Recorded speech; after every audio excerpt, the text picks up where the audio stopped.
Hello दोस्तों, business में आपका स्वागत है। और अभी हम कर रहे हैं इकोनॉमी का लास्ट और थर्ड पार्ट। ठीक है। बैंक विज्ञापन एवं स्लोगन, जो बैंक हैं उनके स्लोगन। इलाहाबाद बैंक का क्या है? A tradition of trust. Andhra bank का for all your needs. Bank of Baroda. India's international bank. Bank of India. Relationship beyond banking. Bank of Maharashtra. One family one bank. Canara Bank, Together We Can. Central Bank of India, Build a Better Life Around Us. Corporation Bank of India, a primer Government of India Enterprises. Dena Bank, Trusted Family Bank. IDBI Bank, Banking for All.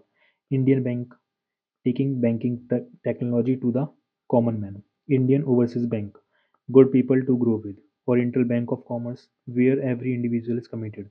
Punjab National Bank, the name your bank upon. Punjab and Sindh Bank, where service is a way of, जहां सेवा ही जीवन ध्येय है. State Bank of India, pure banking nothing else. Syndicate Bank, your faithful and friendly financial partner. UCO Bank, honours your trust. United bank of India, the bank that begins with you. Union bank of India, good people to bank with. Vijaya Bank, a friend you can bank on. Bank का नाम एवं प्रधान कार्यालय. Central bank of India कहाँ पे है? मुंबई में. Bank of India Mumbai. Bank of Baroda Mumbai. Dena bank Mumbai. Union bank of India Mumbai. Punjab and Sindh bank Nai Delhi. Oriental bank of commerce Nai Delhi. Punjab national bank Nai Delhi. United commercial bank Kolkata. United bank of India Kolkata. Allahabad bank Kolkata. Syndicate bank Manipal. Andhra bank Hyderabad. Canara bank Bangalore. Vijay bank Bangalore. Corporation bank Bangalore Bangalore Bangalore. Indian bank Chennai. Indian overseas bank Chennai. Bank of Maharashtra Pune. New bank of India भगवान जाने. Banking एक नज़र, पूर्ण रूप से पहला भारतीय bank Punjab national bank. Bharat का केंद्रीय bank reserve bank of India. देश के 14 बड़े बैंकों का राष्ट्रीयकरण 19 जुलाई 1969, 69 जो भी है. 6 अन्य बैंकों का राष्ट्रीयकरण अप्रैल 1980. वर्तमान में राष्ट्रीयकृत बैंकों की संख्या कितनी है? 19. भारतीय मुद्रा बाजार में शीर्ष स्थान रिजर्व बैंक ऑफ इंडिया. भारतीय यूनियन ट्रस्ट यूटीआई की स्थापना 1964. यूटीआई का विभाजन वर्ष यूटीआई 1 और 2 2003. नाबार्ड की स्थापना 12 जुलाई 1982. सेबी की स्थापना अप्रैल 1988. पीपीएफ तथा जीपीएफ का वार्षिक ब्याज 9.5% सितंबर 2010 से. फिर आ जाते हैं लोक वित्त. सरकार की कुल आय तथा कुल व्यय के बीच का अंतर बजटीय घाटा कहलाता है. आगम घाटा रेवेन्यू डेफिसिट बजटीय घाटे से कम होगा यदि पूंजी खाते में अतिरिक्त हो. राजकोषीय घाटा फिस्कल डेफिसिट राजस्व आय प्लस पूंजी केवल कर्ज की वसूली तथा अन्य आय. राजकोषीय घाटा ऋणदाताओं को घटाकर कुल प्राप्तियों की तुलना में कुल व्यय की अधिकता को कहा जाता है. राजकोषीय घाटे में से ब्याज अदायगियों को घटाने पर शेष बचेगा उसे प्रारंभिक घाटा कहा जाता है. बजटीय घाटा कुल प्राप्तियों की तुलना में कुल व्यय की अधिकता को कहा जाता है. राजस्व घाटा राजस्व प्राप्तियों की तुलना में राजस्व व्यय की अधिकता को कहा जाता है. प्राथमिक घाटा ऋणदाताओं एवं ब्याज अदायगियों को घटाकर कुल प्राप्तियों की तुलना में कुल व्यय की अधिकता को कहा जाता है. भारत में घाटे की वित्त व्यवस्था से आशय है बजट के घाटे को पूरा करने के लिए मुद्रा की पूर्ति में वृद्धि करना. मूल्य वर्धित टैक्स यानी कि बैट उत्पादन की अंतिम बिक्री तक प्रत्येक स्तर पर लगाया जाता है. भारत में घाटे की वित्त व्यवस्था किसके लिए? संसाधनों को बढ़ाने के लिए उपयोग की जाती है. संघीय घाटे में राजकोषीय घाटे का अर्थ है बजट घाटे और आंतरिक व बाह्य ऋणदान में निवल वृद्धि का योग. भारतीय कर प्रणाली. सर्वप्रथम विभिन्न प्रकार के कर का वैज्ञानिक एवं विस्तृत अध्ययन एडम स्मिथ द्वारा किया गया. कौटिल्य के अर्थशास्त्र में भी विभिन्न प्रकार के करों की चर्चा है. इसमें आपात कर को ऋण कर कहा गया है. प्रत्यक्ष कर वह कर है जो जिस पर लगाया जाता है अतः उसी से वसूला जाता है, अर्थात व्यक्ति के आय पर लगने वाला कर प्रत्यक्ष कर है. इसका प्रभाव अमीरों पर ज़्यादा पड़ता है। इसके अलावा बड़ी बड़ी कंपनियों पर भी यह कर लगाया जाता है, जैसे संपत्ति कर और आयकर। वह कर जो किसी और पर आरोपित किया जाता है उसकी वसूली किसी और से किया जाता है, अर्थात वस्तु पर लगाया गया कर। इसका प्रभाव गरीबों पर अधिक पड़ता है। यह कर उपभोग की जाने वाली वस्तुओं पर लगाया जाता है, जैसे सीमा शुल्क और वैट। प्रत्यक्ष कर, मृत्यु उपहार, रानी संघ, आयकर। मृत्यु, मृत्यु कर। उपहार, उपहार कर। रा, भू राजस्व कर। नी, निगम कर। संघ, संपत्ति कर। आयकर, आयकर। अप्रत्यक्ष कर, व्यय बिक्री, मानो स्टाइल, वश एक कस्टमर है। व्यय, व्यवसाय कर। बिक्री, बिक्री कर। मानो, मनोरंजन कर। स्टाइल, स्टैंप कर। वंश, वंश कर या उत्तराधिकारी कर। एक, excited duty, customer, customer duty. केंद्र सरकार के प्रमुख कर, केंद्र सरकार के प्रत्यक्ष कर। स आय, मृत, निहार। स संपाद शुल्क। स संपत्ति कर। आय, आयकर। मृत, मृत्यु कर। नी, निगम कर। हार, उपहार कर। प्रत्यक्ष कर, आयकर, इनकम टैक्स। निगम कर, कॉर्पोरेट टैक्स। संपत्ति कर, मृत्यु कर। उपहार कर, ब्याज कर आदि। अप्रत्यक्ष कर, सीमा शुल्क, केंद्रीय उत्पाद शुल्क, केंद्रीय बिक्री कर, सेवा कर आदि। राज्य सरकार के प्रमुख कर। राज्य सरकार के प्रमुख कर कौन कौन से होते हैं? राज्य सरकार के प्रत्यक्ष कर। भूरा पेश किया, भूरा, भू राजस्व। पेश, पेशा कर। किया, कृषि कर, कृषि आयकर। प्रत्यक्ष कर, भू राजस्व कर, व्यवसाय कर, रोजगार कर, कृषि आय पर लगाया गया कर, होटलों की प्राप्ति पर लगाया गया कर आदि। अप्रत्यक्ष कर, बिक्री कर, स्टैंप कर, पंजीयन शुल्क, राज्य उत्पाद शुल्क, परिवहन कर, सड़क कर, विज्ञापन पर लगाया गया कर, सट्टेबाजों पर लगाया गया कर, शिक्षा उपकर, कच्चे जूट पर लगाया जाने वाला कर, गन्ने की खरीद पर लगाया जाने वाला कर। ये सब क्या होते हैं? अप्रत्यक्ष कर, जो कि घुमाते घुमा कर लिए जाते हैं, सीधे सीधे नहीं लिए जाते, जैसे कि इनकम टैक्स होता है। कर जो केंद्र सरकार के द्वारा लगाया जाता है एवं उसे वसूलने तथा उपभोग करने का अधिकार भी केंद्र सरकार का ही होता है, जैसे निगम कर और सीमा शुल्क। कर जो केंद्र सरकार के द्वारा लगाया जाता है और संग्रहित भी किया जाता है, किंतु उससे प्राप्त राजस्व को केंद्र एवं राज्यों के बीच बांट दिया जाता है, जैसे आयकर, केंद्रीय उत्पाद कर।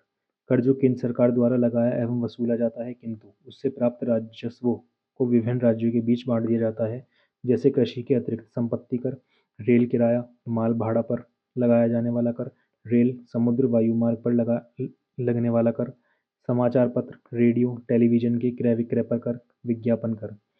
कर जो केंद्र सरकार द्वारा लगाया जाता है, किंतु उसे संग्रहित करने और उपभोग करने का अधिकार राज्य सरकार के पास होता है, जैसे स्टैंप कर, दवा कर, श्रृंगार प्रसाद पर न लगने वाला कर। कर जो राज्य सरकार द्वारा लगाया जाता है उसे संग्रहित करने एवं उपभोग का अधिकार भी उसी का होता है, जैसे भू राजस्व कर, विद्युत कर, मनोरंजन कर, कृषि आय पर लगने वाला कर।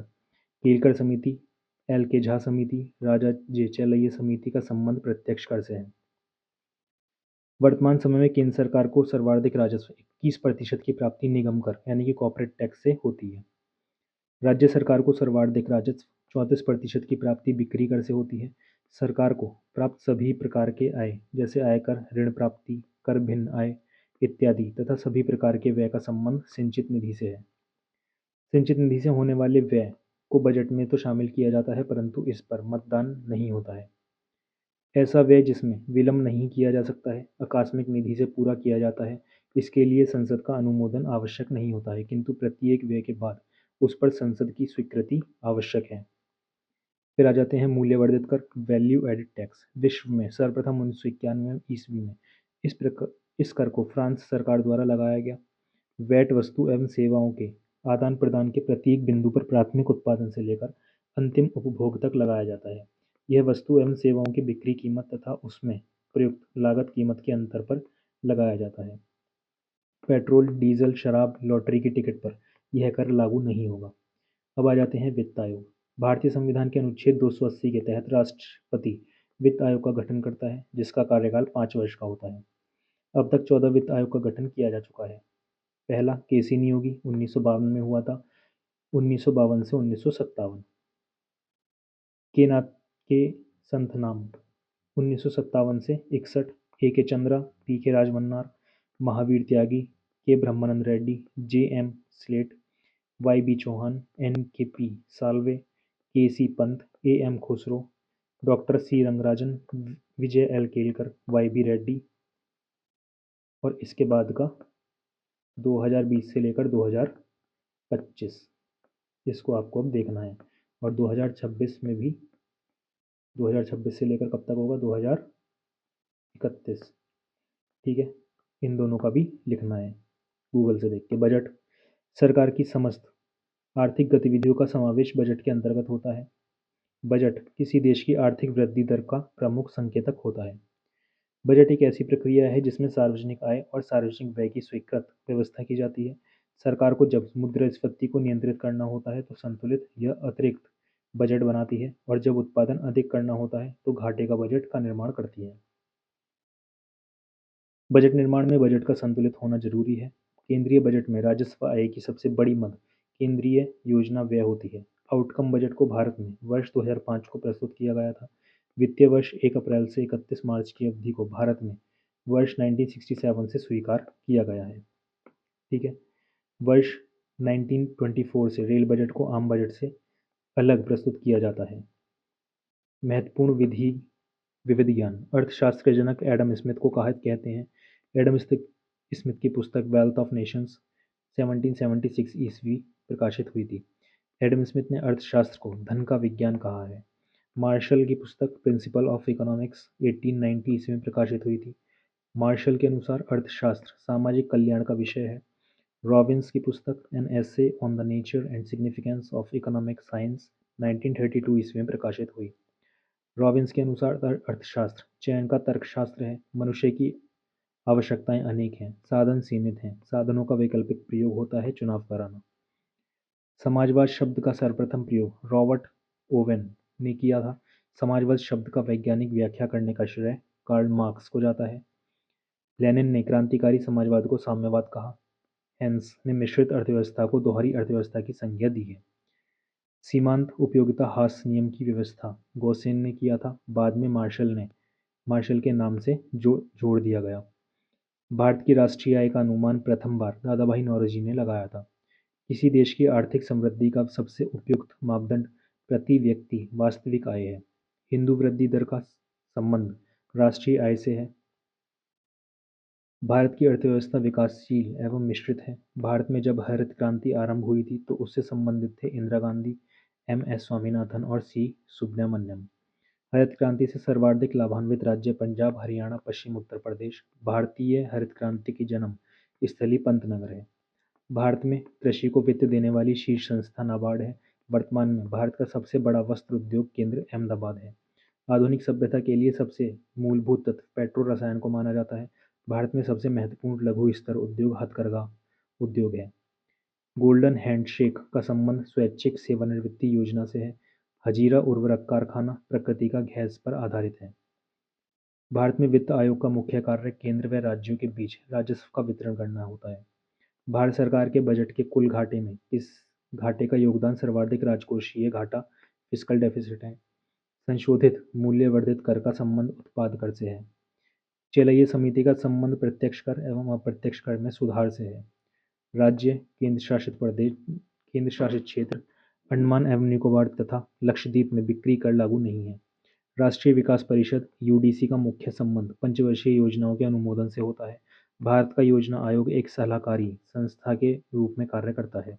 अब ये क्या हो गया है, नीति आयोग नाम कर दिया गया है। आर्थिक नियोजन संवर्ती सूची का एक विषय है। राष्ट्रीय नियोजन में रोलिंग प्लान की अवधारणा जनता सरकार के द्वारा लागू की गई। भारत में योजना का प्रारंभ वास्तव में द्वितीय पंचवर्षीय योजना से हुआ। भारतीय योजना के वास्तुकार PC महालनोबिस थे। भारत का सबसे बड़ा व्यावसायिक बैंक कौन सा है? SBI है। भारत में सबसे अधिक शाखाएं स्टैंडर्ड चार्टर बैंक विदेशी बैंक की हैं। बियर और बुल शब्द का संबंध शेयर बाजार से है। नरसिंघम समिति का संबंध बैंकिंग क्षेत्र के सुधार से है। भारत सरकार ने देश के 14 बैंकों का राष्ट्रीयकरण किया, जुलाई 1969 में किया था। मौद्रिक नीति का निर्माण RBI करता है। भारत का वित्तीय वर्ष 1 अप्रैल से 31 मार्च तक का होता है। RBI का लेखा वर्ष 1 जुलाई से 30 जून तक का होता है। 1 रुपए के नोट पर वित्त मंत्रालय के सचिव का हस्ताक्षर होता है। भूमि विकास बैंक किसानों को लंबी अवधि के लिए ऋण उपलब्ध कराता है। मुद्रास्फीति से सर्वाधिक लाभ ऋणी को होता है। नई एकल यूरोपियन मुद्रा का नाम यूरो है। जी.आर. गोडगिल नेतृत्व में चौथी पंचवर्षीय योजना तैयार की गई थी। प्रथम योजना का मॉडल हेराल्ड डोमार मॉडल पर आधारित थी। भारत में आर्थिक सुधारों का जनक डॉक्टर मनमोहन सिंह है। भारत में आर्थिक सुधारों का श्रेय नरसिंह राव को जाता है। जनक कौन है? मनमोहन सिंह। अप्रत्यक्ष कर और सब्सिडी का अंतर शुद्ध अप्रत्यक्ष कर कहलाता है। श्वेत पत्र में भारत के राष्ट्रीय आय का विवरण होता है। यूरोपीय आर्थिक समुदाय की मुख्यालय ब्रुसेल्स में है। हवाला बाजार गैरकानूनी विदेशी मुद्रा विनिमय संबंधित है। भारत में क्षेत्रीय ग्रामीण बैंकों ने वर्ष 1975 ईस्वी से काम करना शुरू किया था। भारतीय स्टेट बैंक की विदेशों में सबसे अधिक संख्या में शाखाएं हैं। भारत सरकार को राजस्व की सबसे अधिक राशि उत्पाद शुल्क से प्राप्त होती है। भारत के प्रथम ट्रेड पॉइंट का उद्घाटन नई दिल्ली में किया गया। 50 पैसे का सिक्का सीमित वैध। किस मुद्रा का रुपए की दृष्टि से सबसे अधिक मूल्य है? पौंड। मुद्रा का दृष्टि से सबसे अधिक मूल्य है पौंड। उत्पाद शुल्क किस पर लगाया जाता है? उत्पादन पर। मुक्त व्यापार फ्री ट्रेड का अभिप्राय है अंतर्राष्ट्रीय व्यापार जिसमें माल तथा सेवाओं का अनियंत्रित आदान प्रदान होता है। बैंक दर बैंक रेट की वृद्धि से क्रेडिट महंगा हो जाएगा। सममूल्य से संबंधित वह दर होता है जिस पर शेयर जारी किया जाता है। गौण बाजार सेकेंडरी मार्केट का संबंध किससे है? प्रतिभूतियों की पुनः बिक्री तथा खरीद से। एगमार्क किससे संबंधित है? कृषि पदार्थ। किसी वस्तु के लिए मांग वक्र ऊपर जाएगा जब उपभोक्ता की आय बढ़ेगी। एक फर्म संतुलन स्तर बिंदु पर तब होती है जब उसकी सीमांत लागत बराबर हो जाती है सीमांत राजस्व आय के। मुद्रा का मुख्य कार्य विनिमय का माध्यम के रूप में कार्य करना है। किसी वस्तु की मांग किस पर निर्भर करती है? खरीदने की शक्ति पर। भारतीय रिजर्व बैंक के करेंसी नोट के पीछे कुछ परिसंपत्तियां होती हैं। ये परिसंपत्तियां किसकी निर्धारित मात्रा राशि से कम नहीं होनी चाहिए? सोना और विदेशी प्रतिभूतियों के। इनसाइड ट्रेडिंग का संबंध करारोपण से होता है। प्रभावी मांग पूर्ति कीमत पर निर्भर करती है। जिस फ्यूचर व्यापार वायदा बाजार आयोग द्वारा विनियमित होता है। जिन्स किससे होता है? फ्यूचर व्यापार वायदा बाजार। सार्वजनिक वितरण प्रणाली को बनाए रखने और सुरक्षित भंडारण के निर्माण के लिए जिन कीमतों पर सरकार खाद्यान्न खरीदती है वे न्यूनतम समर्थन कीमतों के नाम से जानी जाती है। नेपानगर अखबारी कागज उद्योग के लिए जाना जाता है। सेवा क्षेत्र संबंधित सामुदायिक सामाजिक और व्यक्तिगत सेवाओं का भारत का जीडीपी में सर्वाधिक हिस्सा था। अदृश्य निर्यात का अर्थ सेवाओं के निर्यात से है। यूनाइटेड किंगडम भारत का सबसे बड़ा व्यापारिक साझेदार है। भारत में स्वतंत्र व्यापार क्षेत्रों की स्थापना पिछड़े क्षेत्रों के विकास के लिए की गई है। भुगतान संतुलन किसी निर्धारित समय के दौरान सामान्यतः एक वर्ष में किसी देश का समस्त आयात निर्यात का लेन देन है। भुगतान संतुलन फर्म की पूंजी तथा ऋणों का अंतर द्वारा परिभाषित किया जाता है। मुद्रा अवमूल्यन का अर्थ अंतर्राष्ट्रीय व्यापार में प्रयुक्त प्रमुख मुद्राओं की तुलना में मूल्य में गिरावट है। मध्याह्न भोजन हेतु मानव संसाधन विकास मंत्रालय द्वारा प्रबंधन तथा वित्तीय व्यवस्था की जाती है। किसी कार्य में जिसको कम व्यक्ति कर सकते हैं अधिक व्यक्ति का लगे रहना छिपी बेरोजगारी को दर्शाता है। भारत में गरीबी को कैलोरी प्राप्ति से परिभाषित किया जाता है। सार्वजनिक वितरण प्रणाली का लक्ष्य गरीबों को खाद्य सुरक्षा उपलब्ध कराना है। जननी सुरक्षा योजना कार्यक्रम का प्रयास संस्थागत प्रसव को प्रोत्साहित करना एवं प्रसूति की लागत वहन करने हेतु मां को आर्थिक सहायता उपलब्ध कराना है। प्रधानमंत्री राजीव गांधी ने देश में शून्य आधारित बजट पेश करने की शुरुआत की। अब तक सर्वाधिक 10 बार बजट पेश करने का रिकॉर्ड मोरारजी देसाई के नाम पर है। देश का पहला बजट जिसे ब्लैक बजट के नाम से जाना जाता है वर्ष 1973-74 में पेश हुआ था। निर्भया फंड का प्रयोग महिला रेल यात्रियों की सुरक्षा के लिए किया जाता है। भारत में आर्थिक वृद्धि के लिए बनाई गई पंचवर्षीय योजनाओं को अंतिम रूप से कौन अनुमोदित करता है? राष्ट्रीय विकास परिषद। किसी देश की श्रमिक शक्ति रोजगार के लिए उपलब्ध जनसंख्या का भाग होती है। भारत में सबसे बड़ी बचत घरेलू क्षेत्र में होती है। प्रमुख क्रांति एवं संबंधित क्षेत्र हरित क्रांति खाद्यान्न एवं गेहूँ, श्वेत क्रांति दुग्ध उत्पादन, भूरी क्रांति उर्वरक, पीली क्रांति सरसों, लाल क्रांति मांस टमाटर, सुनहरी क्रांति बागवानी, गुलाबी क्रांति झींगा, नीली क्रांति मछली, रजत क्रांति मुर्गी एवं अंडा कुक्कुट।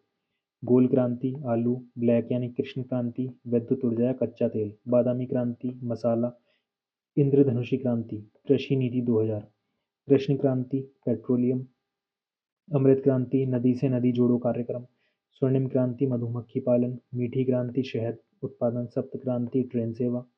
विश्व में हरित क्रांति के जनक नॉर्मन बोरलॉग हैं। भारत में हरित क्रांति के जनक एम एस स्वामीनाथन हैं।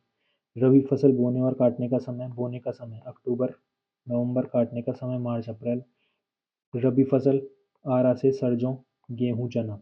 आलू, राई में मटर, सरसों, जौ, गेहूं, चना। खरीफ फसल कौन सी होती है? मूंग, तिल, तंबाकू, पास, कक्का, गध, जुआ, बाज। मूंग, तिल, तंबाकू, कपास, मक्का, गन्ना, धान, ज्वार और बाजरा। और इसी के साथ इकोनॉमी भी हो जाती है आपकी समाप्त।